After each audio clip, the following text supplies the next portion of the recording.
this is an iHeart podcast. Guaranteed human. Support for the show comes from Public, the investing platform for those who take it seriously. On Public, you can build a multi-asset portfolio of stocks, bonds, options, crypto, and now generated assets, which allow you to turn any idea into an investable index with AI. It all starts with your prompt. From renewable energy companies with high free cash flow to semiconductor suppliers growing revenue over 20% year over year, you can literally type any prompt and put the AI to work. It screens thousands of stocks, builds a one-of-a-kind index, and lets you backtest it against the S&P 500. Then you can invest in a few clicks. Generated assets are like ETFs with infinite possibilities, completely customizable and based on your thesis, not someone else's. Go to public.com/podcast and earn an uncapped 1% bonus when you transfer your portfolio. That's public.com/podcast. Paid for by Public Investing. Brokerage services by Open to the Public Investing Inc. Member FINRA and SIPC. Advisory services by Public Advisors LLC, SEC registered advisor. Generated assets is an interactive analysis tool. Output is for informational purposes only and is not an investment recommendation or advice. Complete disclosures available at public.com/disclosures. Time for a sofa upgrade? Introducing Anabay Sofas, where designer style meets budget-friendly prices. Anabay brings you the ultimate in furniture innovation with a modular design that allows you to rearrange your space effortlessly. Perfect for both small and large spaces, Anabay is the only machine-washable sofa inside and out. Say goodbye to stains and messes with liquid and stain-resistant fabrics that make cleaning easy. Liquids simply slide right off. Designed for custom comfort, our high-resilience foam lets you choose between a sink-in feel or a supportive memory foam blend. Plus, our pet-friendly, stain-resistant fabrics ensure your sofa stays beautiful for years. Don't compromise quality for price. Visit washablesofas.com to upgrade your living space today. Sofas start at just $699 with no-risk returns and a 30-day money-back guarantee. Get up to 60% off, plus free shipping and free returns. Shop now at washablesofas.com. Offers are subject to change and certain restrictions may apply.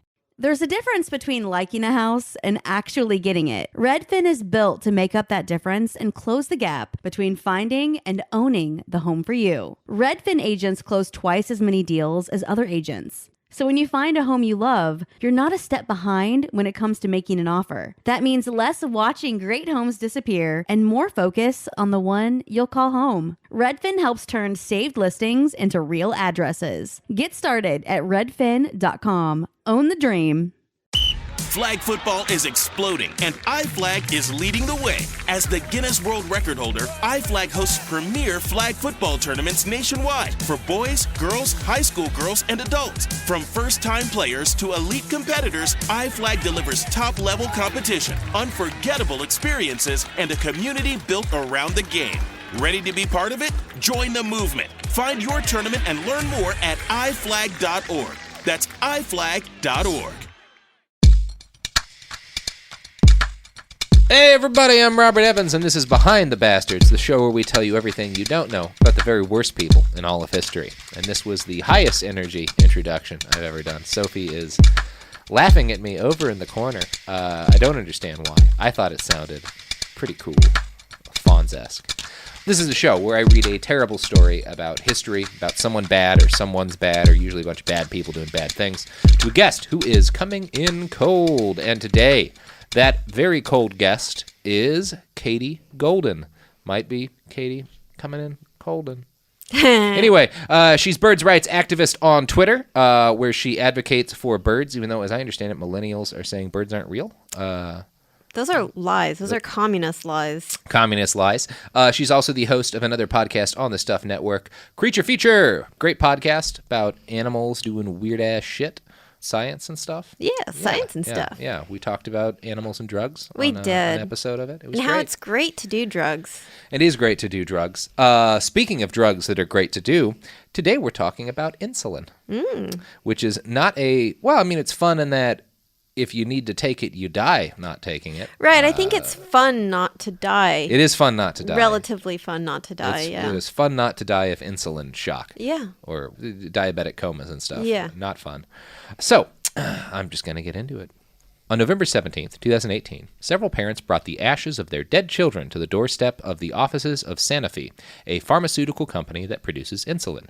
Sanofi and other insulin producers like Eli Lilly have been steadily raising the prices of their insulin for years. Because of this, insulin can cost as much as $1,000 a month for people without decent insurance. My God. I can't imagine spending $1,000 a month on anything other than like rent, I guess. But you don't. Yeah, that's rent. Even with in a rent, pretty expensive town. So you're essentially renting your own body. Like you want to keep living in your body, $1,000 rent, which Yeah, which would get you a decent place, like in Culver City. I feel like. Yeah, you know? yeah. When I lived in Culver, my rent was about $1,000 a month. Yeah. So, it's frustrating, right? It's a little frustrating. It's a little frustrating because clearly, I mean, no country on earth can afford something like single-payer healthcare. No, That's it's why never it been doesn't done. exist anywhere. It's never been done. And our government needs its money for stuff like, did you hear about when that hurricane hit the East Coast? The military forgot to remove like 11 F-22s, and they all got destroyed. Oh, and yeah. That was $1.4 billion. Well, they got to I could have bought a lot of insulin. They got to put another $1 billion coin in the F-27 vending machine. The funniest thing is there's no vending machine. We can't make the parts for them anymore. Oh, great. We've stopped manufacturing any of the things, so they're irreplaceable. Good. But we can't afford to help people with their I'm sure we'll find a way to dig deep into the earth and find things that will destroy our planet that can make new airplanes. Yeah, I'm sure we will. Now, people with type 1 diabetes do not naturally produce insulin, which is a magical substance that lets sugar not kill us instead of be delicious. Yeah. I'm a fan of insulin. Yeah, I'm a big fan. Now, when insulin costs as much, if not more, than rent, many people stop taking it as often as they should and ration their precious supply so that they can afford to do things like exist in a capitalist society and pay the aforementioned rent that we've been talking about. Right. Yeah. Also, food. Because Food? here's Big the thing. one. Here's the thing is like insulin is basically useless if you don't eat. If you're starving to death. Right, because Yeah. then you don't get any sugar, which without insulin, it's like... Well, I mean, Katie, I was really sympathetic with these people, but I think you've identified a way that they could not need insulin, which That's is just right. to not eat. The no-eat diet, If they where just stop eating. and you won't die of insulin shock. Yeah. You'll just die of starvation I instead. do think they'll die of insulin shock. too. Oh yeah, you're right. I Probably think medically speaking, yes, they will. Neither of us are doctors. No, You're not a doctor, are you? no, I'm not a doctor, Okay, fantastic. but I do read WebMD like a lot. Well, then you're basically a doctor. Exactly. Fantastic. Now, Alec Rashawn Smith was one of the young people who got caught in this deadly dance with a necessary drug. When he was 26, he aged out of his mother's health insurance. 1 month after his birthday, he died of diabetic shock. Smith's mom, Nicole, was one of the grieving parents who brought her son's ashes to Santa Fe that November day. She told the Boston Globe she wanted the company to, quote, know the price of their product is killing people when it's intended to save lives. Antoinette Worsham, whose 22-year-old daughter Antavia died last year while rationing insulin, told another interviewer that for people like her daughter, it's either pay your rent, pay your car payment, or get your medication. Diabetes is currently the 7th leading cause of death in the United States. I heard this story of this guy who, because like I've heard this thing where people say, well, just GoFundMe if you can't afford your medication. Use that instead of healthcare. Yeah. There was a guy who did that very Yeah. thing, and he $50 short. Yeah, $50 short of reaching his goal, and the way $750 goal. Right, That was and- his monthly cost. right, and he needed insulin to survive, and he Yeah. didn't have the money to pay for it, and he was like taking care of his ailing mom too, so that's part of the reason he didn't have that high of an income. So Yep. like he tried to get it. He was $50 short of reaching his goal. So you know how GoFundMe works, then you get none of that money. And he died. Yeah, he sure did. We will be talking about him a little bit later. Oh, good. Yay! So, clearly, this situation is fucked, right? Yes. It seems fucked. Seems like we can all get on the same page It there. seems This like is fucked. a little, like just maybe a smidge fucked. Just Scotia the old F-bomb. Yeah. So, what is fucked? Why is this so messed up? Because people are dying. Well, I'm saying that's why it's messed up. Like, why is I this see. state of affairs Why exist? would they do Because this? Yeah. insulin is not a new drug. Usually when you've got like a case of this where something's incredibly expensive, it's number one, a drug that very few people need. Right. And number two, a drug that's really new. Because then, Right. that's the way that these patents work. For most medicines, after about 20 years after their invention, a generic patent comes out that's fairly affordable. Right? Right. That's one of the ways our system is supposed to work. So that keeps drugs affordable for normal people, but also gives an incentive for companies to invest in research and whatnot, right? That is the promise in our capitalist system, is that you will get better medicine under this system because companies will find new medicines, essentially due to the profit motive, but because of the way that this generic drug, like that's the idea, right? That's the promise Right. that we've all bought in this system. Otherwise, poor people or middle class people would never be able to afford medicine. Exactly. Insulin has existed for nearly a century, but there is no cheap generic insulin available in the United States. That's Today, crazy. we're going to talk about why. But first, we are going to talk about the invention of insulin as a medicine. Most cursory coverage of this will give credit to Dr. Frederick Banting. Some mention a small team of scientists who work with him. When I decided to look into this story, it's because I ran across a tweet about Banting. It stated that he had given the invention of medical insulin to the world, put it in the public domain essentially as a gift to humanity because he didn't want to profit off it. He wanted people to be able to get medicine. And so the tweet was basically like, this wonderful founder gave insulin to the world and wanted people to have it for free, and then the evil pharmaceutical companies fucked it up, which is true, but not detailed enough. So I wanted to know what that story was. Let's get the details. So let's get the deets. That's what we are going to be talking about today.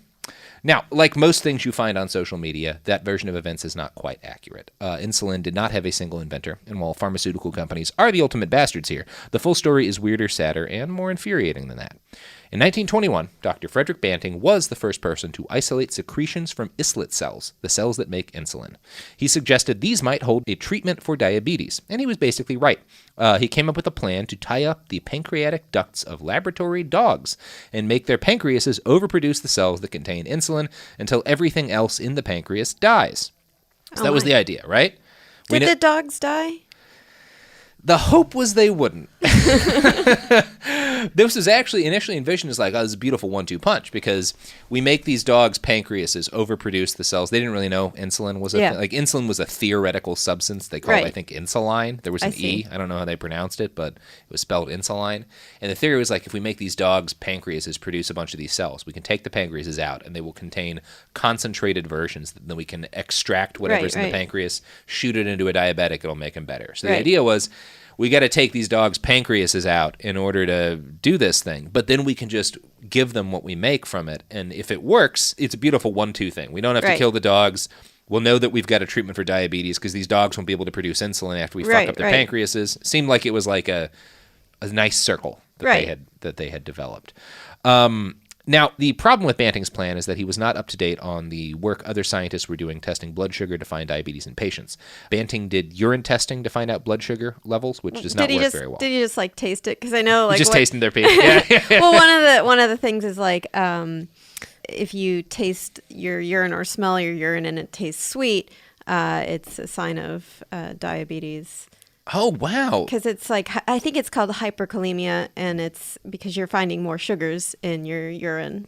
You know, I've only drank my pee once for my book, A Brief History of Vice, because I was trying an ancient Mesoamerican treatment where you mix tobacco, garlic, and urine as a treatment for constipation.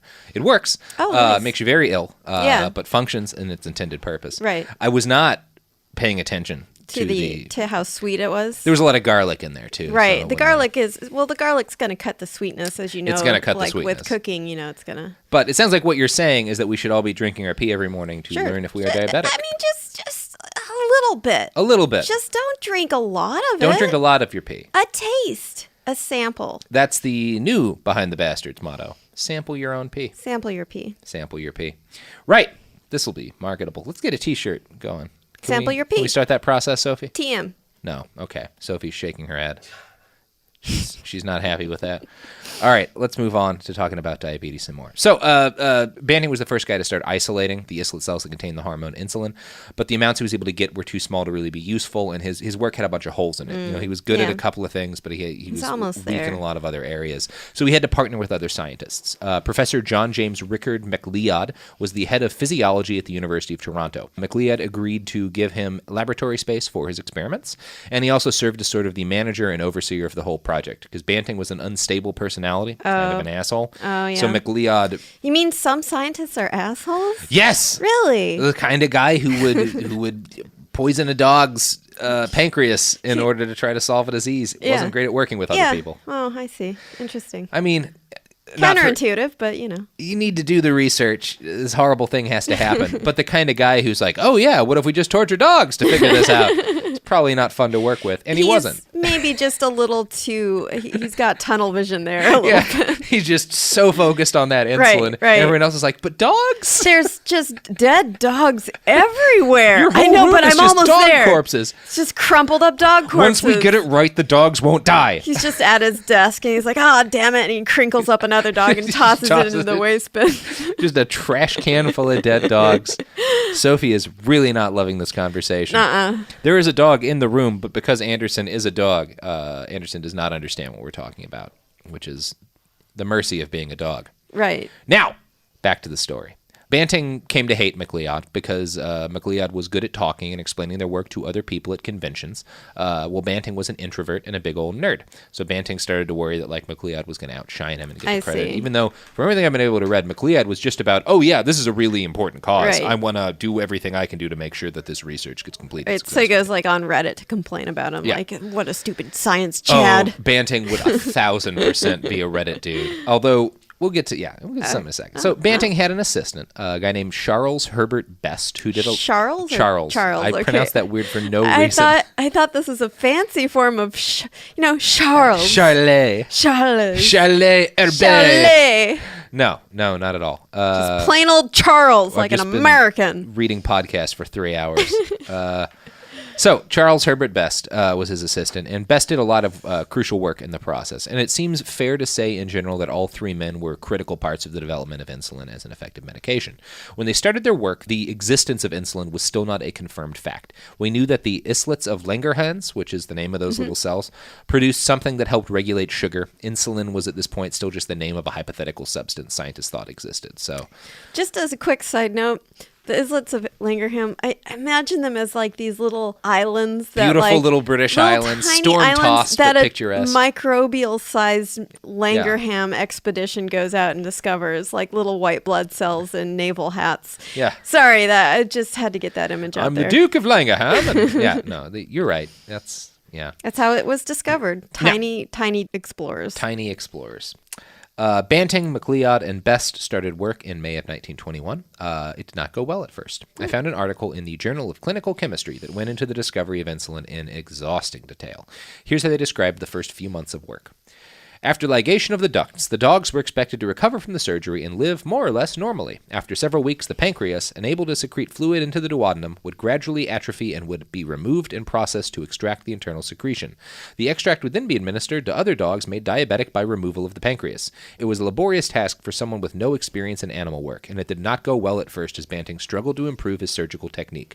By the end of the second week, 7 of their 10 dogs had died. No. To resupply the animal cages, they resorted to buying dogs on the streets of Toronto for $1 to $3 with no questions asked of the suppliers. No.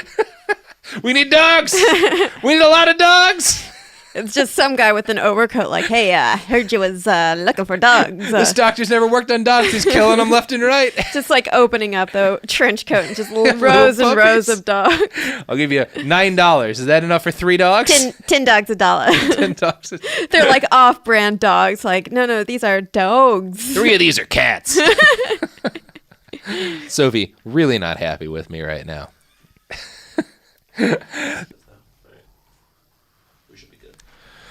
We should be good. Sorry, we had to deal with some noise. We also learned something that I'm just coming into, which is that the guy I've been calling MacLeod is MacLeod. So everybody have a good laugh. You're a real MacLeod, aren't you? I'm a. Everybody have a good laugh. Good old laugh at old Robert Evans's expense. Not knowing enough about Scotsmen. You may have already noticed that this is horrible, because dogs are good and medically torturing them to death is bad, but the world is a gigantic wheel of pain and brutal crushing cruelty, and sometimes necessary in order to save the lives of billions of diabetics. That's just the way the world works sometimes. Dogs continue to die at rapid rates throughout the research, but Banting and Best were eventually successful in creating an extract that seemed to work at regulating the blood sugar of dogs who'd had their appendixes removed.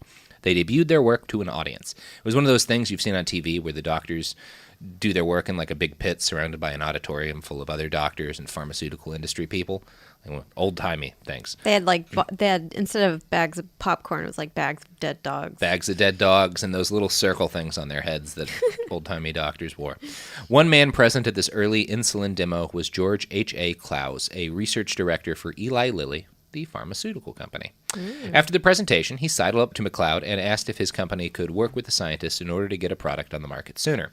MacLeod turned him down, claiming that the work was not far enough along yet. This seems to have pissed Banting off, largely because McLeod had spoken for the group. Banting was also frustrated by the fact that McLeod was a much better presenter than he was, which made Banting worry that other scientists would get the credit and popular acclaim Banting felt he deserved. So, like, Banting is, like, watching as McLeod is, like, riding in on a skateboard and be like, hey, dudes, and, he's just like, I'm trying to do science. Yeah, he's too nervous to talk to anyone, so he can't answer the questions, which McLeod can, but then he's like, he's taking credit for me. Keeps getting shoved in science lockers. He totally would be an incel. Oh, no. World. I'm calling it now. The inventor of insulin is an incel. Yeah, Too perfect. Involuntary cellular biologist. Nice. Really good. So it took a lot more work and a lot more dead dogs before Banting and his team made more progress on insulin. By 1922, they were close to a breakthrough, and Banting decided that McLeod was the center of a gigantic conspiracy to steal the credit for their immediate breakthrough. Banting and his team started to work with another scientist named Kolip. Kolip had figured out how to actually purify the pancreatic extracts that they were making and create usable insulin. In January of 1922, the group carried out a clinical test of their new extract that failed disastrously. The bad results sparked a fight, and during a heated exchange, Kolip threatened to leave the band and take his purification method with him. He threatened to patent it so that they'd have to pay him to use it. So was Eli Lilly the Yoko Ono of the situation, or...? They were just sparking a fight. I see. In this, but they hadn't done anything yet. Kolip was kind of the...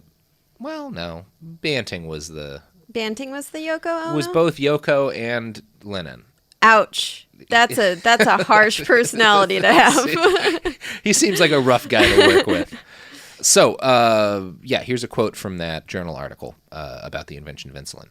This was a breach of the agreement between Kolip, Banting, and Best to exchange all results. Banting never showed of righteous anger or noted for meekness or restraint when he felt wronged, exploded with clenched fists, and in a moment Kolip was laying dazed on the floor of the laboratory. Fortunately, he was not seriously hurt. There are no contemporary records of this encounter, no reference by Kolip, and only 2 accounts, neither of which, according to Bliss, should be considered entirely reliable. One was by Banting in his unpublished 1940 memoir, the other by Best in a letter to Sir Henry Dale, dated February 22nd, 1954. So he, beat him with his fists, but he didn't hurt him at all? No, he beat him with his fists, and I think it probably hurt pretty bad, but Kolip felt bashful about it and didn't write about it. Banting's the only one who wrote about it. Because I'm thinking maybe his fists were, soft and small as apricots, and it just, was I soft and small as apricots. Oh, apricot fist Banting. Apricot-handed Banting. That's possible, too. It's possible he just sucked at punching. Right. But either way, I just like this story of these genius scientists creating one of the most valuable medicines in history, fist fighting each other over the credit at one point. It's beautiful. Now, the 4 scientists did eventually work out their disagreements enough to allow them to get back to work. Banting and Best would depancreatize dogs, Kolip would extract insulin, and McLeod would coordinate everyone's research. Everybody playing to their strengths. It's like, you're great at depancreatizing. Is that what it is? He was the best depancretizer. Nobody's questioning Banting's ability to take out dogs' pancreas. You can depancretize 10 pancreases per minute. Mm-hmm. If you've got a dog with too many pancreas, this is your man. He's got 10 ppm. So, Banting developed a hatred for the professor that made his life unbearable. Banting became an alcoholic, regularly drinking himself to sleep. Since it was prohibition, he had to steal liquor, 190 proof alcohol from the laboratory. He later said, "I do not think there was one night during the month of March 1922 when I went to bed sober." Well, that seems like a not great practice. It just seems like March. I mean, March is my birthday month, so I rarely go to bed sober on March. When he says he was making life unbearable for the other scientists, was he playing drunken pranks on them? No, he's just being a really angry asshole. I see. Yeah. Throwing dogs at them. Tossing dog corpses left and right. You sons of bitches.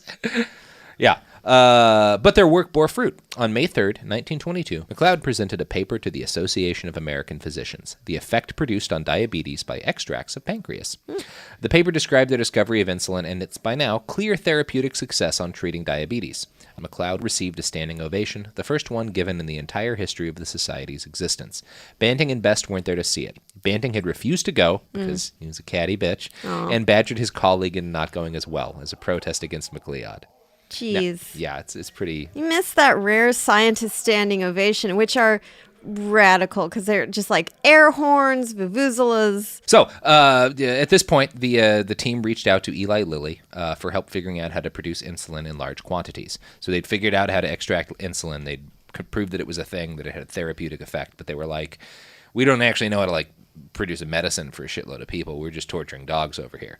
Although at some point there was a horrible note in the story I was reading that they were using cows at one point and they needed the fetuses of young cows to get the pancreases out, and they were like, thankfully lots of slaughterhouses get the cows pregnant before they kill them to make them fatter, so there's tons of cow fetuses. Oh, well, isn't that nice? Yes, well, really worked out for us. We're swimming in cow fetus. Cow up fetuses to our eyeballs in cow fetuses. $3 dogs.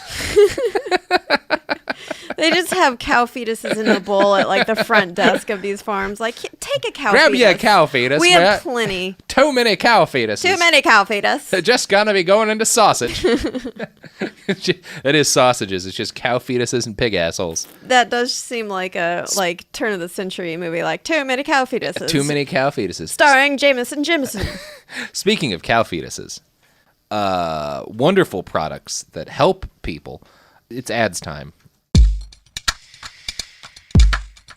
Support for the show comes from Public, the investing platform for those who take it seriously. On Public, you can build a multi-asset portfolio of stocks, bonds, options, crypto, and now generated assets, which allow you to turn any idea into an investable index with AI. It all starts with your prompt. From renewable energy companies with high free cash flow to semiconductor suppliers growing revenue over 20% year over year, you can literally type any prompt and put the AI to work. It screens thousands of stocks, builds a one-of-a-kind index, and lets you backtest it against the S&P 500. Then you can invest in a few clicks. Generated assets are like ETFs with infinite possibilities, completely customizable and based on your thesis, not someone else's. Go to public.com/podcast and earn an uncapped 1% bonus when you transfer your portfolio. That's public.com/podcast. Paid for by Public Investing. Brokerage services by Open to the Public Investing Inc. Member FINRA and SIPC. Advisory services by Public Advisors LLC, SEC registered advisor. Generated assets is an interactive analysis tool. Output is for informational purposes only and is not an investment recommendation or advice. Complete disclosures available at public.com/disclosures.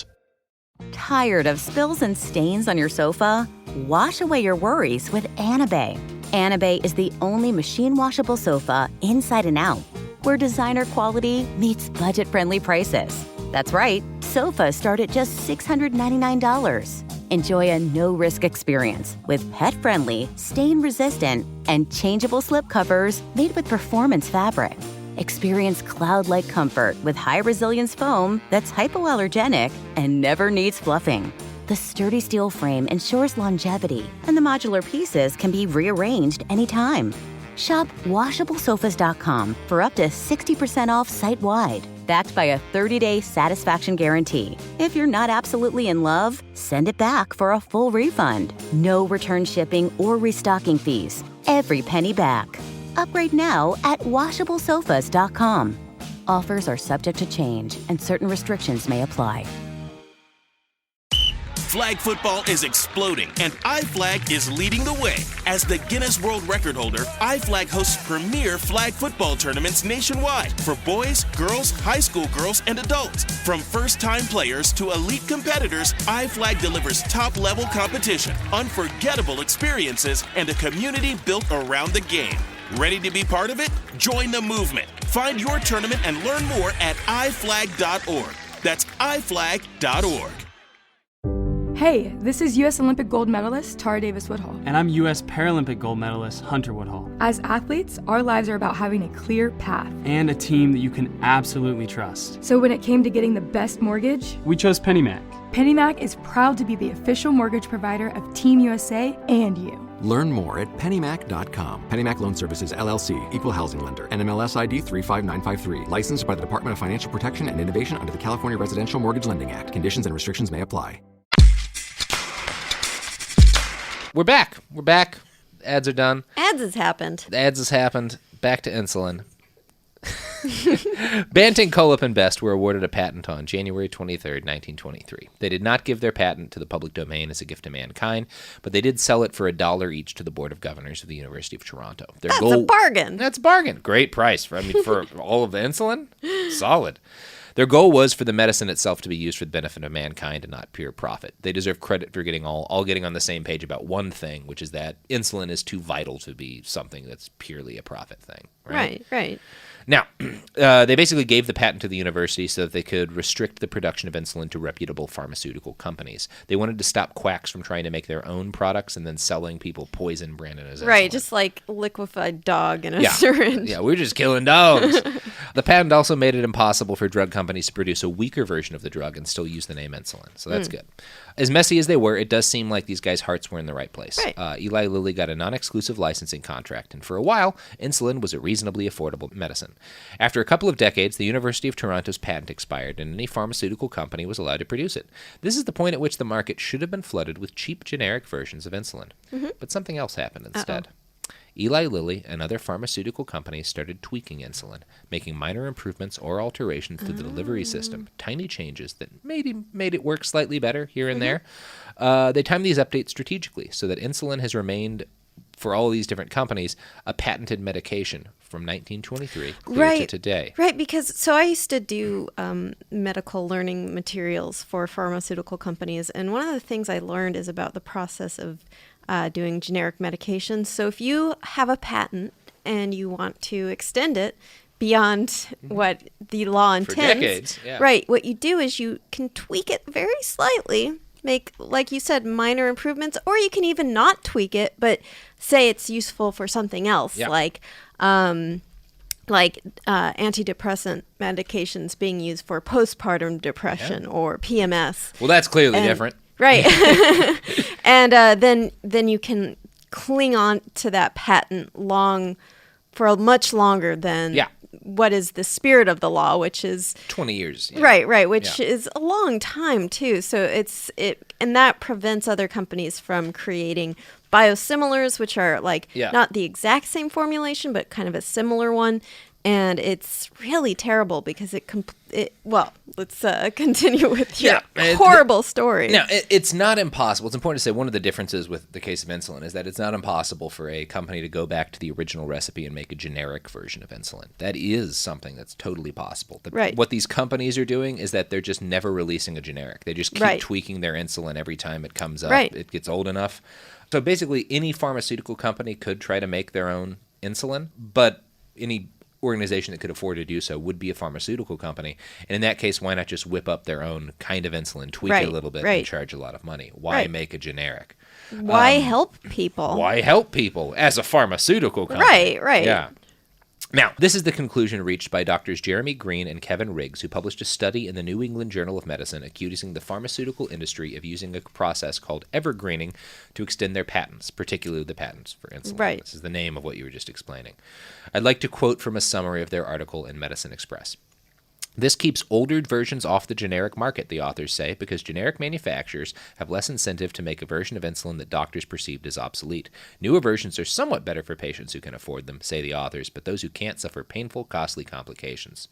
We see generic drugs as a rare success story, providing better quality at a cheaper price, says Green, an associate professor of the history of medicine at Johns Hopkins University School of Medicine and a practicing internist. And we see the progression from patented drug to generic drug is almost automatic, but the history of insulin highlights the limits of generic competition as a framework for protecting the public health. Now, Riggs and Green were both inspired to study this problem because so many patients were coming into their Baltimore area clinics with blurred vision, weight loss, thirst, and other symptoms of unmedicated diabetes. They realized that a ton of people who should have been on insulin were opting to suffer instead of go broke. Green and Riggs set out to learn why generic insulin wasn't a thing, and they traced out a legacy of evergreening. In the 1930s and 40s, pharmaceutical companies developed long-acting forms that allowed most patients to take a single daily injection. In the 1970s and 80s, manufacturers improved the purity of cow and pig-extracted insulin. Since then, several companies have developed synthetic analogs.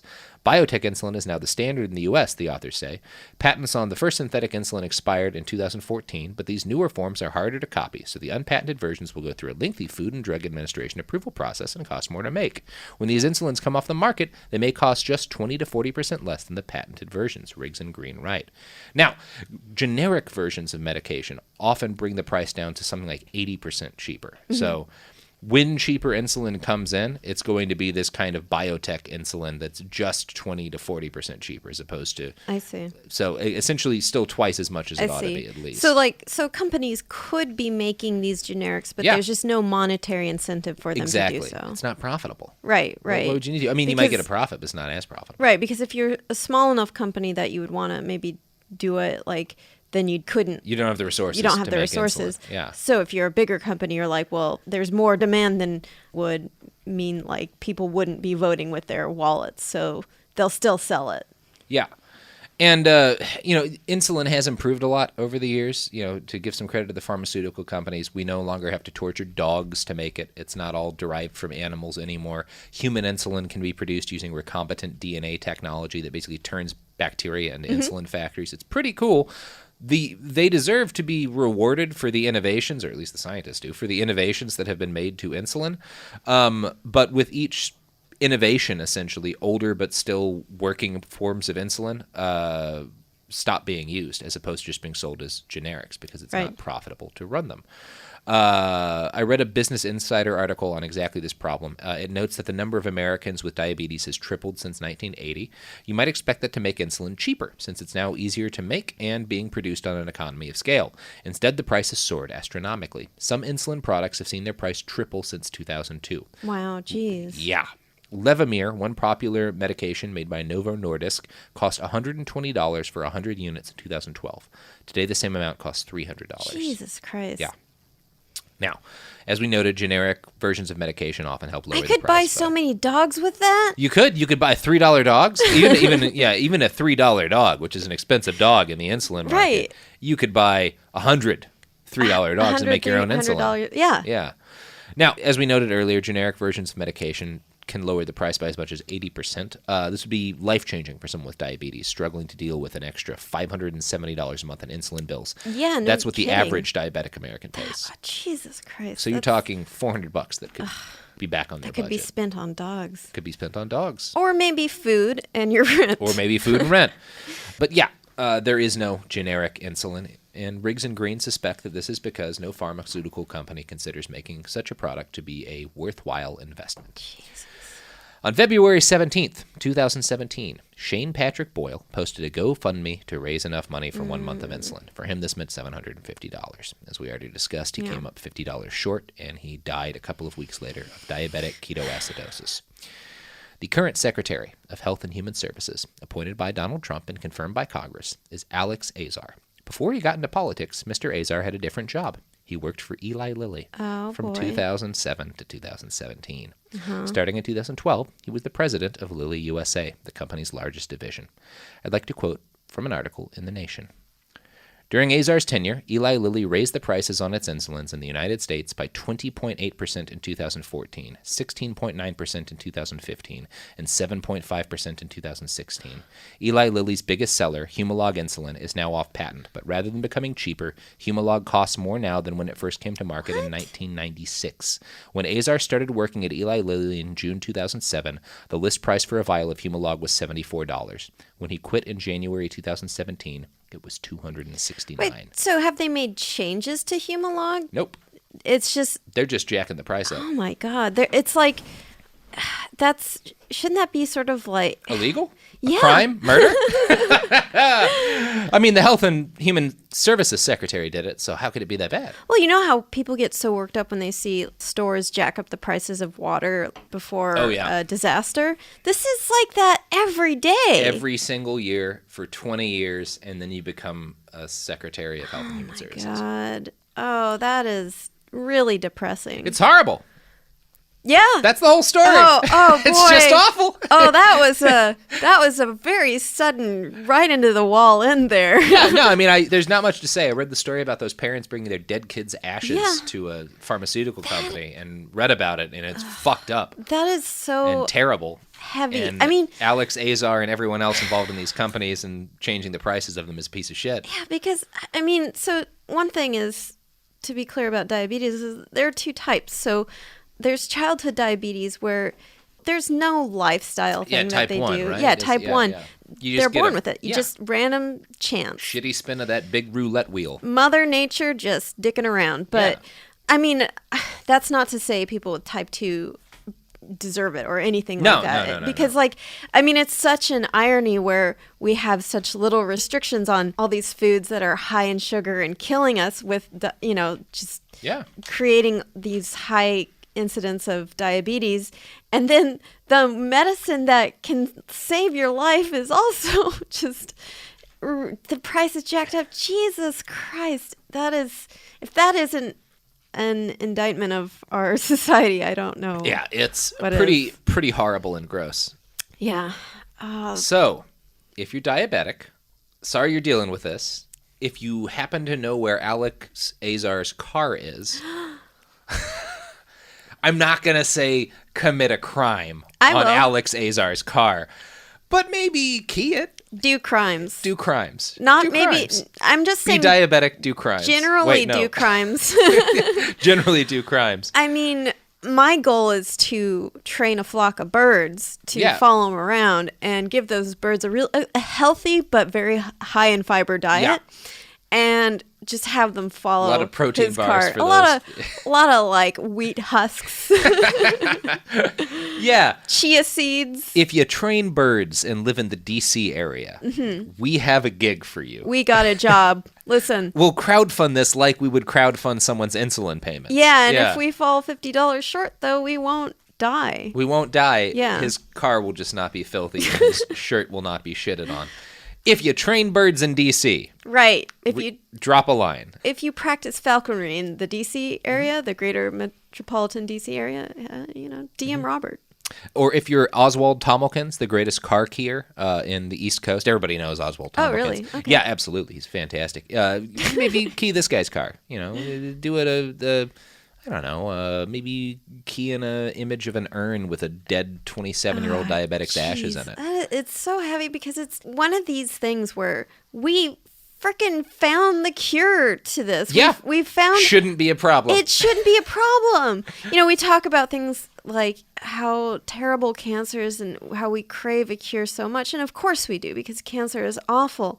But then we have a freaking cure for diabetes that will keep people from dying, from imminently dying, and just to dangle it above them like, oh, you want this cure? Oh, try and get it. Oh. And the people dangling it are only using one hand because they're getting paid tens of millions of dollars in bonuses for doing the dangling. How? What a great system. I know. How? Super gonna last forever and not collapse in fire and death. Yeah, I can't, like...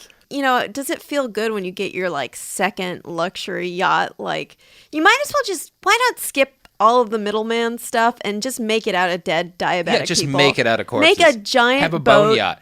A bone yacht made out of the bones of dead diabetic people. If Alex Azar was sailing up to Kennebunkport, Maine in a bone yacht, he's terrible, but this guy at least has some panache. At least he's forthright. Yeah, he's honestly a bone merchant. Cut the metaphor, skip L. the Ron symbolism. Hubbard would have built a boat out of bones. Yeah, absolutely. Yeah.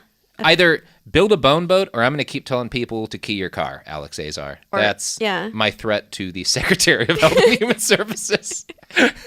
We will train a flock of birds. Train a flock of birds to shit on your car.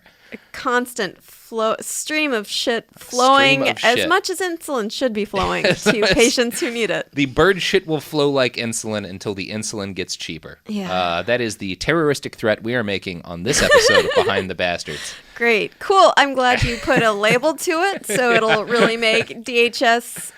you got to make it easy for those guys. You really want to for make their it clear. search engine to go oh, there we go. I'm going to get an interview like how many birds are in your bird cell? How many birds do you have? What kind? Let me see your keys. Is there paint on them? Now, Katie, you got any pluggables to plug? Well, of course, my show, Creature Feature, where we talk about creatures who are more human-like than you expect, and humans who act in animal ways, like the frickin' barbaric animals who deny people insulin. Yeah. Well, actually, animals would never do anything that fucked up. No, they wouldn't. No. I mean, animals do some fucked up things. Not like that. They'll mind control spiders into weaving them a little nest and then killing them. See, that's the kind of exploitation I can get behind. Right. There's something like metal about that. Yeah, There's nothing cool about just depriving people of insulin. No, that's just murder. And so you can follow me at Katie Goldin on Twitter. You can follow my bird Twitter at ProBirdRights. Mm-hmm. And yeah, please do check out my show. There's a great episode with Robert in it called I thought it was something like Reefer Madness. Reefer Madness. There we go. I was looking for the name of that movie. Yes. Yeah, Reefer Madness. It's Reefer Madness. I'm Robert Evans. This has been Behind the Bastards. You can find me on Twitter at IWriteOK. You can find us on Instagram and Twitter at BastardsPod. You can find us online with all the sources for this article at BehindTheBastards.com. We have a t-shirt shop. You can buy cups there, mugs, phone wraps and stuff with cool logos made up and catchphrases and stuff from the show, neat images. So like Taste Your Pee. Sample your pee. Sample your pee. That'll be coming out soon. So go to TeePublic, look up Behind the Bastards. More like TeePublic. Although maybe this week, instead of buying a shirt, donate some money to somebody's GoFundMe if they're trying to buy insulin or something. They clearly need the help. It's fucked up right now. Or vote. Hopefully you just voted. There's no voting to do immediately. Well, soon. Keep voting. Yeah, keep voting. Constantly and vote. Look out for your diabetic friends because shit's rough. Yeah. Christ. All right. I love about 40% of you.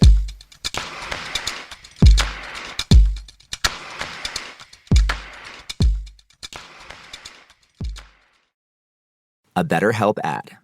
We get it. February is full of flowers, candy, and, of course, lots of talk about relationships. It can feel like everyone else has it all together in their love lives. But the truth is, we're all still figuring it out. Whether you're working on your marriage, navigating the dating apps, or prioritizing staying single, no matter where you are, you're right on time. Therapy can help you find your way and take some of the pressure off yourself so you can determine what you want, what feels heavy, and how you can feel lighter. Just a little bit of outside perspective from a professional can lead to new understanding and a lot of progress. So the next time you're feeling iffy about your love life, try therapy with BetterHelp and see where it takes you. And remember, you're right on time. Visit BetterHelp.com for 10% off. That's BetterHelp.com. Tired of spills and stains on your sofa? Wash away your worries with Anabay. Anabay is the only designer sofa that's machine washable inside and out, starting at just $699. Plus, Anabay sofas are pet-friendly, stain-resistant, and feature changeable slip covers and modular pieces. Get up to 60% off site-wide with a 30-day money-back guarantee. Visit WashableSofas.com to get yours now. That's WashableSofas.com. Offers are subject to change, and certain restrictions may apply. Flag football is exploding, and iFlag is leading the way. As the Guinness World Record holder, iFlag hosts premier flag football tournaments nationwide for boys, girls, high school girls, and adults. From first-time players to elite competitors, iFlag delivers top-level competition, unforgettable experiences, and a community built around the game. Ready to be part of it? Join the movement. Find your tournament and learn more at iflag.org. That's iflag.org. There's a difference between liking a house and actually getting it. Redfin is built to make up that difference and close the gap between finding and owning the home for you. Redfin agents close twice as many deals as other agents. So when you find a home you love, you're not a step behind when it comes to making an offer. That means less watching great homes disappear and more focus on the one you'll call home. Redfin helps turn saved listings into real addresses. Get started at redfin.com. Own the dream. This is an iHeart podcast. Guaranteed human.